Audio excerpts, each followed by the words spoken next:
주님께서 여러분과 함께 또한 사제의 영과 함께 요한이 전한 거룩한 복음입니다.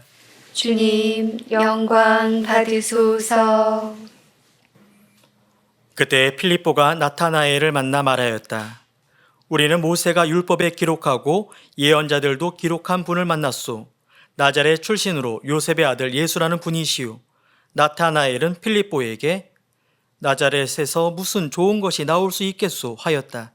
그러자 필립보가 나타나엘에게 와서 보시오 하고 말하였다. 예수님께서는 나타나엘이 당신 쪽으로 오는 것을 보시고 그에 대하여 말씀하셨다. 보라, 저 사람이야말로 참으로 이스라엘 사람이다. 저 사람은 거짓이 없다. 나타나엘이 예수님께 저를 어떻게 아십니까? 하고 물으니 예수님께서 그에게 필립보가 너를 부르기 전에 내가 무화과 나무 아래에 있는 것을 내가 보았다 하고 대답하셨다. 그러자 나타나엘이 예수님께 말하였다. 스승님은 하느님의 아드님이십니다. 이스라엘의 임금님이십니다. 예수님께서 나타나엘에게 이르셨다. 내가 무화과 나무 아래에 있는 것을 보았다고 해서 나를 믿느냐? 앞으로 그보다 더 큰 일을 보게 될 것이다. 이어서 그에게 또 말씀하셨다. 내가 진실로 너희에게 말한다. 너희는 하늘이 열리고 하느님의 천사들이 사람의 아들 위에서 오르내리는 것을 보게 될 것이다. 주님의 말씀입니다. 그리스도님 찬미합니다. 참 예수님, 참 예수님. 아직 끝나지 않은 시대적 불안과 걱정으로 일상이 숨가쁘지만 이 미사를 통해 조금이나마 위로가 되기를 기도합니다. 또한 매일 달라지는 나의 기분이 나의 태도가 되지 않기를 또한 개인적으로 기도합니다. 내가 요즘 무엇에 관심을 가지고 사느냐에 따라 나의 모습을 말해줄 것입니다. 또 주변에 어떠한 친구를 사귀느냐에 따라 우리의 삶의 관심과 방향이 달라질 것입니다. 제가 좋아하는 좋은 명언 중에 생각이 바뀌면 태도가 바뀌고 태도가 바뀌면 행동이 바뀌고 행동이 바뀌면 습관이 바뀌고 습관이 바뀌면 성품이 바뀌고 성품이 바뀌면 운명이 바뀐다라는 말이 있습니다.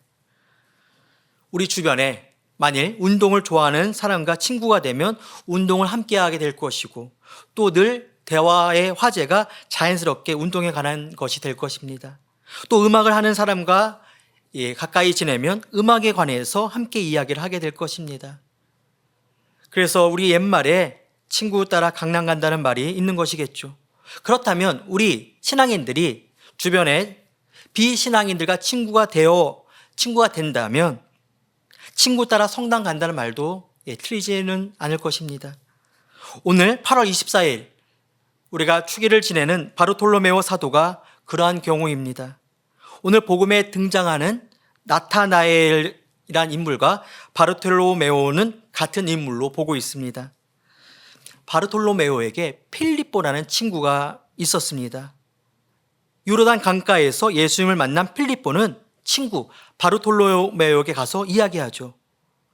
나는 그 모세의 율법에 기록되어 있고 예언자들도 기록한 그분을 만났어. 나자렛 출신으로 요셉의 아들 예수라는 분이야.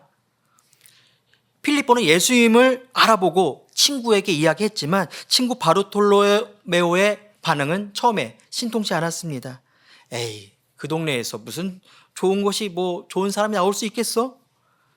필립보는 바르톨로메오에게 그래도 와서 한번 봐봐. 오늘 복음의 1장 46절의 말씀이죠. 와서 보시오. 명언을 남겼죠. 와서 직접 보라는 친구의 요청에 바르톨로메오는 예수님을 찾아갑니다. 우리도 좋은 것이 있으면 내 친구에게 너도 와서 한번 봐봐. 이렇게 권유하지 않습니까? 예수님께서 나타나엘이 가까이 오는 것을 보시고 말씀하셨습니다. 저 사람이야말로 참으로 이스라엘 사람이다. 나타나엘이 깜짝 놀랐습니다. 그래서 예수님께 물었습니다. 저를 어떻게 아십니까? 필립보가 너를 부르기 전에 네가 무화과 나무 아래에 있는 것을 내가 보았단다. 예수님과의 만남을 통해 바르톨로메오는 예수님을 구세주로 고백합니다. 스승님은 하느님의 아드님이십니다. 이때부터 바르톨로메오는 예수님의 제자가 되어서 필립보, 요한, 안드레아 그리고 베드로와 함께 첫 번째 부름을 받은 제자가 됩니다. 여기에서 바르톨로메오 사도가 예수님의 제자가 되는 과정을 우리가 묵상해 볼 수 있습니다. 사도라고 해서 예수님의 부르심에 기다렸습니다. 이렇게 응답하지 않았습니다. 처음에 필립보로부터 예수님의 이야기를 들은 바르톨로메오는 친구의 말에 약간 믿지 못하는 시큰둥한 반응을 보였습니다. 누구에게나 그럴 수 있습니다. 신앙을 처음 접하는, 특히 지금 예비 신자분들도 마찬가지일 겁니다. 누군가의 권유로 신앙을 시작할 때 처음에는 뭔가 거부감이 있을 수 있습니다.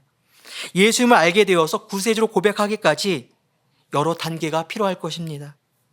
처음에 바르톨로메오처럼 예수님을 손살해합니다. 바르톨로메오는 친구 필립보가 예수님을 만났다는 이야기를 전하고 예수님을 소개하자 처음에는 이렇게 일축해 버리죠. 두 번째는 호기심을 갖게 됩니다. 나타나엘이 예수님께서 이렇게 다가가자 나타나엘이 예수님께 가까이 가자 예수님이 먼저 알아보셨습니다. 저를 어떻게 아십니까? 호기심을 가지고 다가갔습니다. 결국 관심이 있으면 알게 되는 것이죠. 비신앙인 친구를 성당에 이렇게 이끌어서 처음에는 쉽지 않을 겁니다. 성당 로비에 아름다운 성모상 앞에 초봉헌함에 사실 너를 위해서 내가 기도를 했단다. 이 말에 관심을 가지게 될 것입니다. 다음 단계는 신앙을 고백하는 단계이죠. 처음에는 거절하거나 그 다음에 관심을 갖는 단계에서 한층 나가 신앙을 고백합니다. 오늘 나타나엘은 예수님과 나눈 몇 마디 대화에서 신앙을 고백하였습니다. 바르톨로메오, 나타나엘 같은 인물입니다만 그 바르톨로메오 사도 역시 어려운 불신의 과정과 호기심과 관심의 과정을 거치면서 고백의 단계로 넘어갈 수 있었듯이 우리 주변에 아직 하느님을 모르는 그들에게도 그와 같은 과정이 필요할 것입니다. 복음을 전하는 우리들이 알아야 될 내용들입니다. 신앙을 소개하고 하느님을 믿어보라고 이야기해보고 따라오지 않는다고 해서 실망을 하고 포기해버리는 일은 너무나 성급한 일일 것입니다. 오늘 8월 24일 바르톨로메오 사도 주기를 지내면서 우리는 모두 필립보이자 바르톨로메오가 되어야 하겠습니다. 아직 하느님을 모르는 이웃에게 와서 보시오 라고 권유하고 나 스스로 매 순간 깨어 예수님을 구세주로 끊임없이 고백하는 그런 자세가 오늘날 필요합니다. 오늘 하루도 우리 이웃들이 하나님께 나가는 계기를 심어주고 스스로 예수님을 구세주로 고백할 줄 아는 그런 은총의 하루가 되시길 바라며 이 미사 마저 성실히 봉헌합시다. 아멘.